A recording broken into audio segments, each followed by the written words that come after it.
जी friends, आप देख रहे हैं यूट्यूब चैनल वॉइस ऑफ ज्ञानी और मैं सफदर खान ज्ञानी।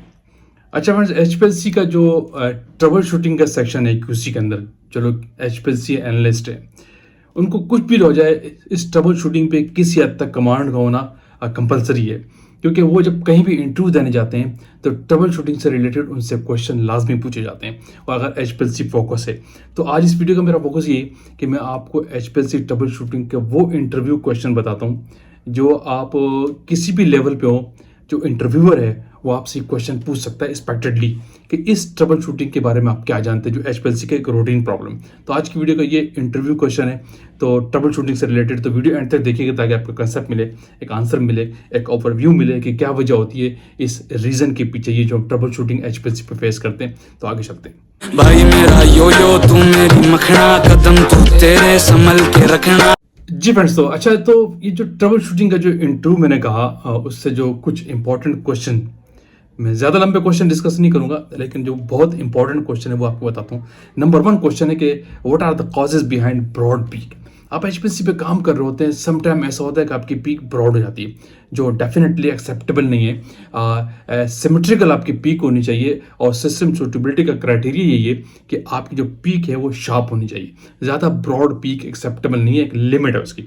तो इसके पीछे रीज़न क्या है, कॉजेज क्या है, क्या आप जानते हैं? आप एचपीएलसी चलाते हैं आ रहे 2 साल से 3 साल से, तो क्या रीज़न है? थोड़ा आप डिटेल में बताना, मैं आपको थोड़ा डिटेल में बताऊंगा, फिर आप पे डिपेंड करता है कि आप इंटरव्यू में किस तरह से उसको क्वेश्चन को आंसर करें। तो मैं आपको बताता हूँ कि इसके पीछे रीज़न क्या है कि क्यों आपका पीक ब्रॉड होता है। ये ट्रबल शूटिंग का इंटरव्यू क्वेश्चन आंसर बता रहा हूँ। तो पहला इसका रीज़न है हाई कंसंट्रेशन। जो आपका इंजेक्शन वॉल्यूम है, जो आपको वायल के अंदर लिया हुआ है, या आपने कोई जो फर्स्ट सेकंड डाइल्यूशन बनाई हुई, या तो वो पीपीएम बहुत ज़्यादा है, ठीक है, या इसके अलावा जो आप माइक्रोलीटर ले रहे हैं इस सिस्टम के अंदर, जो कमांड देते हैं 20 माइक्रोलीटर, 50 माइक्रोलीटर या 10 माइक्रोलीटर है, वो बहुत ज़्यादा है। इट मीन्स कि आप हायर कंसंट्रेशन पे काम कर रहे हैं, जिसकी वजह से 80% 90% चांसेस होते हैं कि आपकी पीक ब्रॉड हो जाए।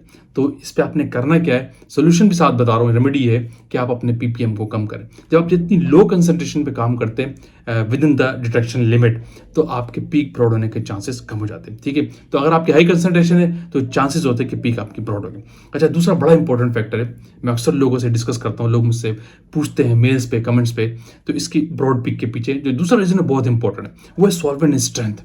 जो आपका मोबाइल फेस है, जो मोबाइल फेज है आपका, इसकी बहुत बड़ा रोल है आपकी पीक शेप में, पीक टेलिंग में, पीक स्प्लिटिंग में, पीक के ब्रॉड होने में। लेकिन मैं कंसर्न कर रहा हूँ पीक ब्रॉडिंग के वाले से। और एक बात यहाँ पे और नोट कर लें, जो ट्रबल शूटिंग किसी एक फैक्टर के बारे में होती है, नंबर ऑफ रीजंस होते हैं, तो उसमें से सिलेक्टेड रीजन हम बताते हैं, तो ये भी उसी के कॉजेज होते हैं। तो दूसरा फैक्टर क्या है, स्ट्रेंथ ऑफ सॉल्वेंट, यानी सॉल्वेंट की स्ट्रेंथ जो आप यूज कर रहे हैं, जिसमें कि आपका mobile phase. Definitely mobile phase के अंदर आपका क्या होता है, ऑर्गेनिक फेज भी आप यूज करते हैं, एक्वस फेज भी यूज करते हैं, तो इसको हम सॉल्वेंट बी और सॉल्वेंट ए भी कहते हैं।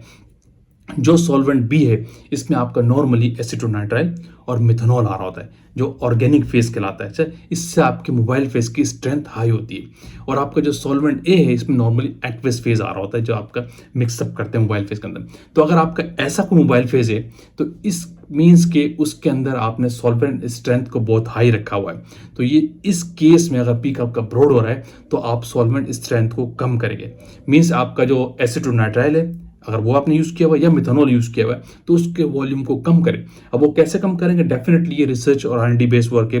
कॉलम मोबाइल फेस की आप ट्यूनिंग करेंगे, आप उसमें चेंज ला के देखेंगे। अगर ये स्ट्रेंथ कम करते हैं और एक्टिव फेस बढ़ाते हैं, यानी सॉल्वेंट बी को कम करते हैं और सॉल्वेंट ए को बढ़ाते हैं, तो क्या इफेक्ट आता है RT पे और दूसरे फैक्टर्स पे। लेकिन इससे कॉलम की स्ट्रेंथ कम करने से आपके पीक ब्रॉड होने के चांसेस कम हो जाते हैं।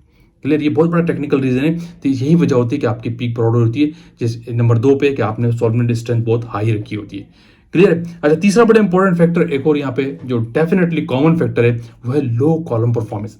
जब आपका कॉलम ओवरलोड हो चुका है, उस पर आप इंजेक्शन लगाए जा रहे हैं, उसके थ्योरेटिकल प्लेट्स बहुत लो हो चुके हैं और आप उसको कंसिडर नहीं कर रहे, यानी आपके पास थ्योरेटिकल प्लेट्स काउंट करने का क्राइटेरिया नहीं है कि इनिशियल क्या थी और अब जो आप काम कर रहे हैं क्या है, तो वीक प्रैक्टिसेस काउंट होती है डेफिनेटली। तो उस केस में आपके कॉलम की परफॉर्मेंस लो हो जाए तो आपको आइडिया नहीं होता। तो ये शो कर रहा है कि आपका कॉलम ओवरलोडेड है, बहुत ज़्यादा कंटामिनेटेड है, या उसकी परफॉर्मेंस, उसकी थ्योरेटिकल प्लेट्स, उसकी एफिशिएंसी लो हो चुकी है। तो इस केस में भी आपका पीक के ब्रॉड होने के चांसेस बढ़ जाते हैं। ये आप कॉलम की परफॉर्मेंस चेक करेंगे कि इनिशियली जब आप कॉलम को स्टार्ट किया गया तो क्या थ्योरेटिकल प्लेट्स थी, डेफिनेटली एफिशिएंसी आप जज करते हो on the basis of theoretical plates, ठीक है।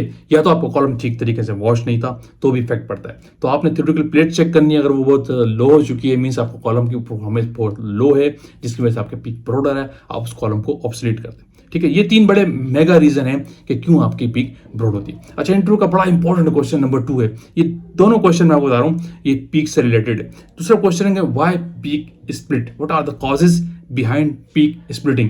एचपीएलसी की जो पीक है टॉप से जाके ऐसे स्प्लिट क्यों हो जाती है 2 कॉर्नर्स में, इसके पीछे क्या वजह है, शोल्डरिंग आ गई है, पीक से टॉप से स्प्लिट हो रही है, क्या रीजन है, क्या आप जानते हैं? क्योंकि आप एचपीएलसी चला रहे हैं। तो ट्रबल शूटिंग में यही कहता हूँ कि आपको नो हाउ होनी चाहिए कि कॉजेज क्या है। इस पे भी बहुत सारे रीजन है। इसमें नंबर 1 रीजन है वो आपका मोबाइल फेज और आपकी डायल्यूशंस।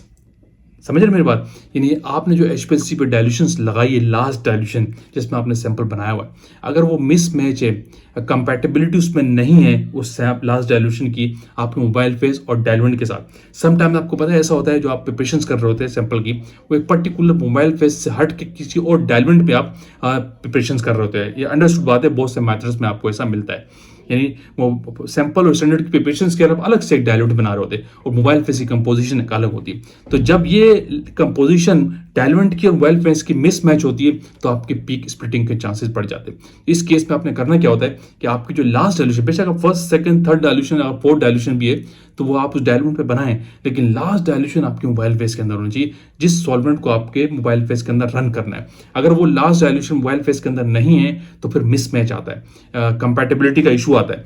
तो इस केस में आपकी पीक स्प्लिटिंग के चांसेस बढ़ते हैं। तो इसमें आपने करना क्या है, अपनी लास्ट डायल्यूशन को अपने मोबाइल फेस के अंदर लाना है, तो आपकी स्प्लिटिंग के चांसेस ठीक हो जाते हैं, कम हो जाते हैं। अच्छा, इसमें दूसरा बड़ा एक और रीजन है वो आपकी कॉलम की और एचपीएलसी के सिस्टम से कंसर्न है। स्प्लिटिंग के पीछे बता रहा हूँ, ये इंटरव्यू का दूसरा क्वेश्चन है कि वाई पीक जो है ना और फ्रिट्स, जो हमने बता रहा था कि पीक स्प्लिट क्यों होती है, दूसरा रीजन बता रहा हूँ वो ये है कि जो ब्लॉक फ्रिट्स हो जाती हैं आपके सिस्टम के अंदर डिफरेंट जगहों पे फिल्टर्स होते हैं जिसको हम फ्रिट्स भी कहते हैं, पंप के अंदर लगी होती हैं। अगर वो ब्लॉक हो चुकी है, कंटामिनेटेड हो चुकी है, तो इस केस पे भी आपकी पीक स्प्लिटिंग के चांसेस बढ़ते हैं क्योंकि सिस्टम का प्रेशर हाई होता है। तो ये स्प्लिट फ्रिट्स जो होती हैं आपकी, अगर वो डर्टी हो चुकी है, उनका कलर इनिशियल पे आप वाइट होता है, एक पर्टिकुलर टाइम के बाद वो थोड़ी सी डार्क होना शुरू हो जाती है। अगर वो बहुत ज़्यादा कंटामिनेटेड हो चुकी है और ब्लॉकेज उसमें आ चुकी है, सिस्टम का प्रेशर शूट कर रहा है, तो ये भी रीज़न होता है कि आपकी पीक स्प्लिट होगी इस वजह से भी। तो इस केस में आप क्या करें, नॉर्मली आप गार्ड कॉलम यूज़ करें, ठीक है, और उससे पहले आप फिल्टर्स यूज़ करें, इनलाइन फिल्टर यूज़ करें जो आपकी फ्रिट्स और आपके सिस्टम को बचाता है कंटामिनेशन से, और अंदर जो फ्रिट्स लगी हुई उनको ब्लॉकेज होने से बचाता है। तो ये रीज़न भी है, अगर आपकी फ्रिट्स चॉक हो चुकी हैं तो डेफिनेटली पीक स्प्लिटिंग के चांसेस बढ़ेंगे। इस पर तीसरा बड़ा इंपॉर्टेंट रीज़न और बता दो, वो भी बहुत कॉमन रीज़न है, वो भी यहाँ पे भी कॉलम की परफॉर्मेंस है। जब आपका कॉलम ओवरलोड हो जाए, बहुत ज़्यादा चल के आपने उसको इतना चला दिया है, वो कंटामिनेटेड हो चुका है और ठीक तरीके उसको वॉश नहीं कर रहे, तो भी आपकी पीक स्प्लिटिंग होगी, जिससे शो होता है कि आपके कॉलम की परफॉर्मेंस डाउन है। लो कॉलम की परफॉर्मेंस पे आप काम करेंगे तो इसमें डेफिनेटली ब्रॉड भी होती है और ये कॉमन प्रॉब्लम है, और इसमें पीक स्प्लिट भी होती है, जिसमें मैंने आपको पहले कहा। तो इसके पीछे रीज़न क्या है, होता क्या है कॉलम कंटामिनेशन के पीछे कि जो आपका जो कॉलम का हेड होता है उस पर पर्टिकुलेट्स स्टिक हो जाते हैं, चल के लगा के, और ठीक तरीके से वॉश नहीं होती, पर्टिकुलर सॉल्वेंट से जब आप वॉश नहीं करते, प्रॉपर प्रोसीजर नहीं होता, तो पर्टिकुलेट्स होते हैं स्टिक हो जाते हैं। तो इस केस में अगर आपने इस प्रॉब्लम से बचना है तो कॉलम को फ्लश करें। फ्लश कैसे करते हैं, इन्वर्ट करके आप कर सकते हो, इसी फेज में भी कर सकते हैं, और इनलेट से कनेक्ट करके आउटलेट जो है डिटेक्टर को जा रहा है उससे डिस्कनेक्ट करके नॉर्मली रिवर्स करके आप फ्लश करें। डिफरेंट सॉल्वेंट्स के इसकी एक रेशो होता है, तो इससे आपके जो पर्टिकुलेट्स है वो रिमूव हो जाते हैं और आपके जो पीक की कॉलम की जो परफॉर्मेंस है वो सही हो जाती है, काफ़ी हद तक ठीक हो जाती है, और इससे आपकी जो पीक स्प्लिटिंग वाला फैक्टर है वो किसी हद तक कम हो जाता है। ये रीज़न याद रखिएगा। और इसको अगर और प्रोटेक्ट करना है तो आप नॉर्मली गार्ड कॉलम यूज़ करें। बहुत सी इंडस्ट्रीज में प्रैक्टिस होती है कि वो गार्ड कॉलम यूज़ करते हैं, लेकिन बहुत से लोग हर मेथड में गार्ड कॉलम यूज़ नहीं करते, क्योंकि गार्ड कॉलम क्या आपकी लाइफ को, कॉलम की जो पर्टिकुलेट से इम्प्योरिटीज़ हैं वो कॉलम में जाने से रोकता है, जिससे आपके कॉलम की लाइफ बढ़ती है, कॉलम की एफिशिएंसी स्ट्रांग रहती है, कॉलम की एफिशिएंसी जो स्टेबल रहती है, और आपके पीक स्प्लिटिंग वाला चांसेस और क्या कहते हैं स्प्लिट ब्रॉड वाला चांसेस दोनों रिजॉल्व हो जाते हैं। तो ये इंटरव्यू के बहुत इंपॉर्टेंट 2 क्वेश्चन थे, कुछ लोगों के सवाल थे एचपीएलसी से रिलेटेड। तो आज की वीडियो का फोकस यही था कि एचपीएलसी ट्रबल शूटिंग से रिलेटेड जो क्वेश्चन है दो मेन क्वेश्चन मैंने डिस्कस किए, वाई पीक ब्रॉड क्यों होती है, इसका मैंने आपको सोल्यूशन, रेमेडीज और कॉजेज बताए, और पीक स्प्लिट क्यों होती है, उसके पीछे कॉजेज क्या है, टेक्निकल रीजन मैंने आपको बताया। आई होप के you got the answer, you got the knowledge. इससे आपको फायदा होगा कि कैसे इस क्वेश्चन आंसर को आपने फेस करना है इंटरव्यू के अंदर, जो नॉर्मली एचपीएससी की ट्रबल शूटिंग से रिलेटेड आपसे पूछे जाते हैं। तो वीडियो का एंड करते हैं। वीडियो आपने लाइक किया तो शेयर कीजिए, कमेंट्स कीजिए। अगेन कहूंगा जो लोग चैनल पे न्यू है वो लाजमी सब्सक्राइब कीजिए ताकि ऐसी टेक्निकल वीडियोस आप तक पहुंचती रहे। Thank you for watching. अल्लाह हाफिज़।